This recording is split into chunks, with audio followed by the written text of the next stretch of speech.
Baik, Assalamualaikum warahmatullahi wabarakatuh. Selamat malam Bapak Ibu semuanya. Nah, kita berada di dalam sesi 8, sesi terakhir kita di pertemuan kita. Dan kita di sini akan membahas mengenai hukum positif dan cabang-cabang ilmu hukum positif. Pada dasarnya Bapak Ibu, hukum positif itu apa? Hukum positif itu merupakan sebuah keseluruhan dari norma yang berlaku dan mengikat dalam suatu negara pada waktu tertentu dan ditetapkan atau disahkan seperti itu oleh penguasa yang berwenang. Ketika halnya misalnya undang-undang, maka yang berwenang untuk melakukan pengesahannya adalah DPR bersama dengan Presiden. Seperti itu.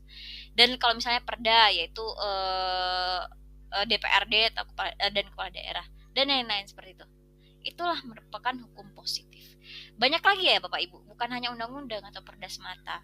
Bahkan misalnya peraturan KPU, peraturan MK, peraturan MA dan lain-lain itu termasuk ke dalam bagian dari hukum positif di Indonesia. Nah, oke.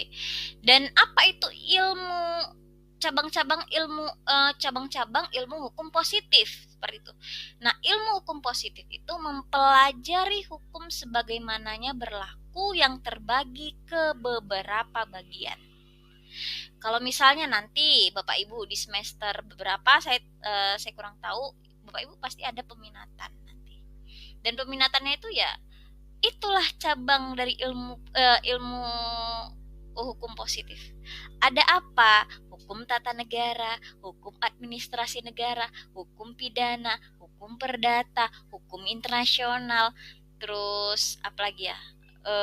Hukum dan masyarakat dan lain-lain seperti itu. Nah, pembagian inilah yang menunjukkan bahwa hukum positif bersifat sistematif dan dinamis dalam mengatur kehidupan sosial itu sendiri.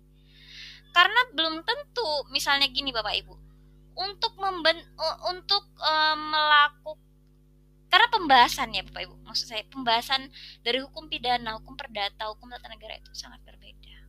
Ya. Dan inilah merupakan cabang-cabangnya. Makanya saya katakan bahwa hukum positif bersifat sistematis